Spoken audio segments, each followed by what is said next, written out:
Hello, everybody. I'm Ryan Thomas, and welcome to the Thomas Take Sports Podcast. I'm your host. I am back and ready to play UFC Matchmaker. Once again, UFC 205 at Madison Square Garden this November 12th.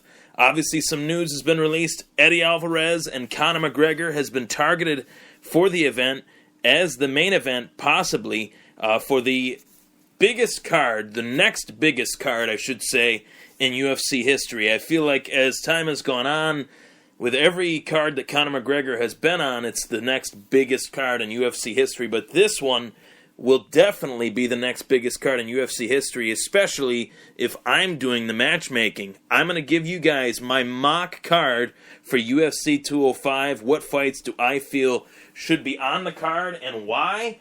I'm very excited to get started. I feel like this is a landmark event in the history of mixed martial arts, and I feel like that this card would justify UFC 205. Now, you'll notice some things with this card as I made it. I noticed some things along the way. There are no female fights on this card. Obviously, I got to shout out to the women. There should be a female fight on this card. Of the 1, 2, 3, 4, 5, 6, 7, 8, 9, 10, 11 fights, I could fit one female fight on there. But I feel like this is a card that is a huge attraction. And the biggest attraction would be Ronda Rousey's comeback. And obviously Ronda Rousey will not be ready, from what I have read, for the fight card. So for this particular event, they targeted her return for this event, but she recently underwent surgery on her knee, so she will not be taking on Amanda Nunes for this card. I do have Amanda Nunes taking on Valentina Shevchenko for the bantamweight belt to defend her bantamweight belt. But I want to start from the top. The main event, I predicted this on the Thomas Transition. I also predicted this on a previous episode of the Thomas Take. Eddie Alvarez will take on Conor McGregor to unify the 155-pound belt championship and the 145-pound belt. McGregor could possibly be the first fighter to hold two titles at one time. BJ Penn kind of came and went with that honor. He was the welterweight champion and didn't get a chance to fully redeem himself in that regard due to a contract impasse back in the day. Randy Couture had been a champion at light heavyweight and heavyweight, but on two separate occasions. So McGregor would be the only fighter in UFC history, if he were to beat Eddie Alvarez, to be a dual weight champion in a current state in UFC history. The co-main event that I have slotted for UFC 205 is a rematch of a main event featuring Daniel Cormier versus Anthony Rumble Johnson. The rematch between one of the most powerful strikers in UFC history and DC, Daniel Cormier, a guy that along the way of his UFC career, he has had his fair share of criticism, you could say, along the way. Guys, fans, really booing him in his last UFC 200 performance, and given the circumstances, I thought that was unfair.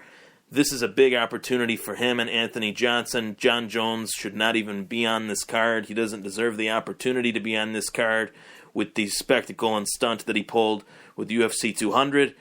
And rumors that Dana White has thought of making a fantasy matchup between Rumble and DC, or between Rumble and Jones, should not happen. DC and Rumble should rematch. John Jones should be put on ice, and that's that. So far we got Eddie Alvarez versus Conor McGregor, DC versus Anthony Rumble Johnson. Tyron Woodley defending the welterweight title for the first time versus Wonderboy Thompson. Stephen Wonderboy Thompson. Woodley wanted to fight either Nick Diaz or George St. Pierre, but that will not be happening, as Woodley will take on Wonderboy at this event at UFC 205 to defend his welterweight crown for the first time, crown that he won by first-round knockout versus former champion Robbie Lawler. Another title fight On the docket, Dominic Cruz puts his bantamweight belt on the line versus Cody Garbrandt, a fight that has really kind of heated up over the last few months. The trash talk, the anticipation for it has kind of grown, and Garbrandt has kind of talked his way to a title shot over the former champion T.J. Dillashaw. T.J. Dillashaw was next in line, so to speak, rankings-wise, but Garbrandt has really said some things about Dominic Cruz, and Cruz has said some things about Garbrandt back and forth, that that fight has kind of got more traction. It has more traction for this type of event. Another concept that I thought of with the logjam at the middleweight division, with Michael Bisping taking on Dan Henderson at UFC 204 as the main event. There's a bit of a logjam due to that fact. So I thought of an idea as like a mini middleweight tournament where Luke Rockhold would take on Anderson Silva and Chris Weidman would take on Jacare Souza. I think that those two fights would really show who is the legitimate number one contender at the UFC middleweight division post Bisping and Henderson. Weidman has never fought Jacare Souza, and Rockhold has never fought Anderson Silva. So those two fights would make sense, especially given Anderson Silva should get a former champion type opponent with his performance stepping up for the company at UFC 200, taking on Daniel Cormier at that landmark event. Chris Weidman should get this opportunity, being that he has done a lot to help the UFC become legalized in the state of New York. And Luke Rockhold obviously wants the money fight. The money fight is Anderson Silva. Chris Weidman wants to prove that he is the number one contender. Jacare Souza technically is the number one contender. So, rankings-wise, Weidman would prove that he is the number one contender with a win over Jacare, and Jacare would prove that he is the number one contender with a win over the former champion. The next fight has been announced. Robbie Lawler versus Donald Cerrone. That's already on the card, so to speak. Donald Cerrone made hints towards the fight on Joe Rogan's podcast, The Joe Rogan Experience. He alluded to the fact that his next fight is being worked on. He's fighting a friend, a guy that he really admires, and it will be a fight that the fans will highly enjoy, and it will be a highly anticipated fight. Robbie Lawler versus Donald Cerrone. Someone will seriously get hurt. For Cerrone's sake, I hope it is not him. Robbie Lawler is a savage monster, but so is Donald Cerrone. Perfect fight. Right here is where I started to kind of make some customizations. Frankie Edgar, this guy deserves to be on this card more than anybody. Guy that has really done a lot for the lower weight classes in the UFC, lightweight, featherweight. This is a huge fight for Frankie Edgar, and this is a huge fight for his opponent. Frankie Edgar will take on Anthony Pettis in my world at UFC 205 at Madison Square Garden. What a fight that would be. Anthony Pettis' second fight as a featherweight, and Edgar's first fight since his loss to Jose Aldo for the interim title. With a win over Edgar, Pettis would be, right in line for a title shot in the featherweight division. And with a win over Pettis, Edgar would be in line for a title shot. So this is a title fight, in the making. A title fight, a contender fight, I should say, in the making. Cain Velasquez was put on ice for quite some time due to the injuries that he's experienced over the last year and a half. I feel like this is a great opportunity to put him back out there again versus Josh Barnett. Josh Barnett is coming off a win over Andrei Arlovski. He might not be what he once was, but to say Josh Barnett would not test Cain Velasquez, I think, is a stretch. I think this would be an interesting fight. An experienced submission artist versus a top-of-the-line wrestler. One of the best heavyweight wrestlers that's ever competed, arguably two of the best heavyweights in MMA history, going toe-to-toe, head-to-head on the grand stage. Alexander Gustafsson versus Ryan Bader. That's a fight that I think is next for both men.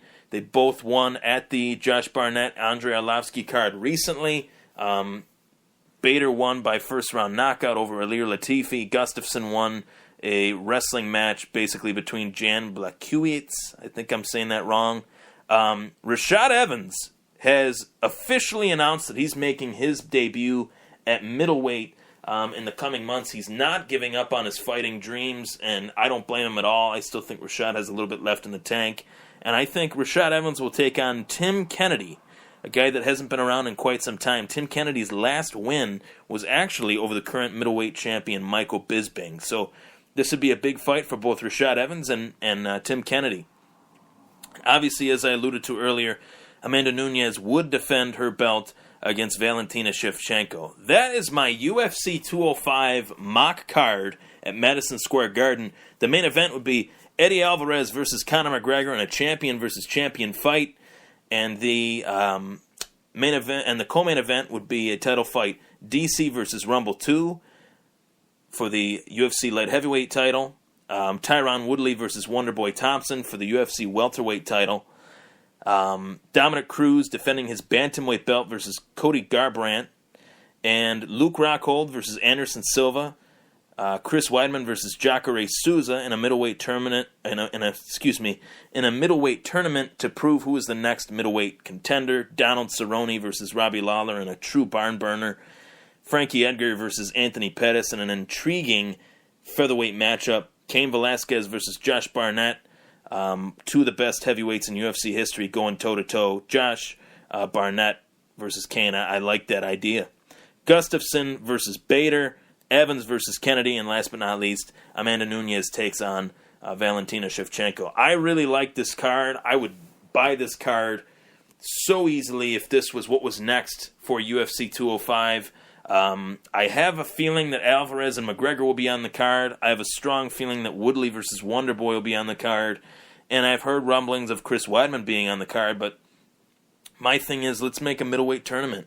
Let's kind of make this old school style, without it actually being a tournament where the fighters fight each other, more than one fight in one night. Obviously, it's kind of like a bracket where you'll kind of pick based on who has the most impressive finish out of these four guys will get the next title shot. So if you really don't know, it's a virtual tie between all four of these guys.